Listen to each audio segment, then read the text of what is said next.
ಮದುವೆಯಾದ 6 ತಿಂಗಳಿಗೆ ನಾಗ ಚೈತನ್ಯ ದಂಪತಿ ಗುಡ್ ನ್ಯೂಸ್. ಸಡಿಲ ಬಟ್ಟೆ, ಮುಖದಲ್ಲಿ ಕಳೆ, ನಾಚಿ ನೀರಾದ ಶೋಭಿತಾ. ಎಸ್, ನಾಗ ಚೈತನ್ಯ ಮತ್ತು ಶೋಭಿತಾ ಮದುವೆಯಾಗಿ 6 ತಿಂಗಳು ಕಳೆದಿದೆ.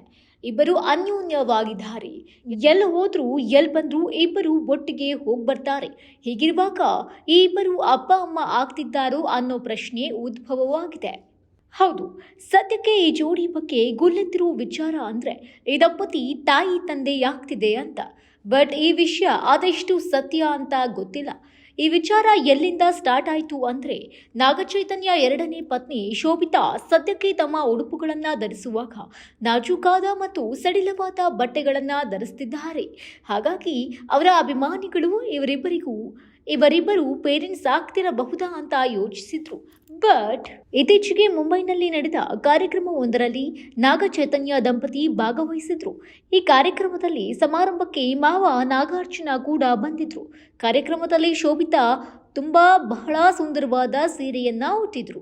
ಆದರೆ ಕಾರ್ಯಕ್ರಮದಲ್ಲಿ ಶೋಭಿತಾ ನಡೆಯುತ್ತಿದ್ದ ರೀತಿ, ಎಚ್ಚರಿಕೆಯ ವರ್ತನೆ ಅಭಿಮಾನಿಗಳಿಗೆ ಪ್ರಶ್ನೆಗಳನ್ನ ಹುಟ್ಟುಹಾಕಿತ್ತು. ಯಾಕಂದ್ರೆ ಶೋಭಿತಾ ತಮ್ಮ ಸೀರೆಯನ್ನ ಕೈಯಲ್ಲಿ ಹಿಡಿದುಕೊಂಡು ಹೊಟ್ಟೆ ಮುಚ್ಚಿಕೊಳ್ಳುವ ಪ್ರಯತ್ನದಲ್ಲಿದ್ರು. ಅವರ ಅನೇಕ ಫೋಟೋಗಳು, ವಿಡಿಯೋಗಳು ಸಾಮಾಜಿಕ ಮಾಧ್ಯಮದಲ್ಲಿ ವೈರಲ್ ಆಗ್ತಾ ಇದೆ. ಶೋಭಿತಾ ಪ್ರೆಗ್ನೆಂಟಾ ಅನ್ನೋ ಪ್ರಶ್ನೆಯನ್ನ ಹುಟ್ಟು ಹಾಕಿದೆ. ಅಷ್ಟೇ ಅಲ್ಲದೆ ಕಳೆದ ಹಲವಾರು ದಿನಗಳಿಂದ ಶೋಭಿತಾ ನಿರಂತರವಾಗಿ ಸಡಿಲವಾದ ಬಟ್ಟೆಗಳನ್ನ ಧರಿಸ್ತಾ ಇರುವುದು ಕಂಡು ಬಂದಿದೆ. ಸೋಷಿಯಲ್ ಮೀಡಿಯಾದಲ್ಲಿಯೂ ಇದೇ ರೀತಿಯ ಫೋಟೋಗಳನ್ನ ಪೋಸ್ಟ್ ಮಾಡ್ತಿದ್ದಾರೆ. ಅದಾದ ನಂತರ ವೇವ್ ಸಮಿಟ್ನಲ್ಲಿ ಆಕೆಯ ನಡವಳಿಕೆ ಇನ್ನಷ್ಟು ಪ್ರಶ್ನೆಗಳನ್ನ ಹುಟ್ಟುಹಾಕಿತ್ತು ಅವರ ಅಭಿಮಾನಿಗಳಲ್ಲಿ.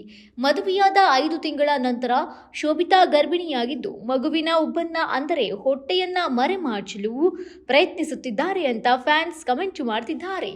ಅಂದಹಾಗೆ ಈ ವಿಚಾರದ ಬಗ್ಗೆ ಚೈ ಮತ್ತು ಶೋಭಿತಾಗೆ ಹತ್ತಿರವಿರುವ ವ್ಯಕ್ತಿಯೊಬ್ಬರು ಮಾತನಾಡಿದ್ದು, ಶೋಭಿತಾ ಸಡಿಲವಾದ ಬಟ್ಟೆಗಳನ್ನು ಧರಿಸುತ್ತಿದ್ದಾರೆ ಅಂದ ಮಾತ್ರಕ್ಕೆ ಅವರು ಗರ್ಭಿಣಿನಾ ಅಂತ ಪ್ರಶ್ನೆ ಮಾಡಿದ್ದಾರೆ.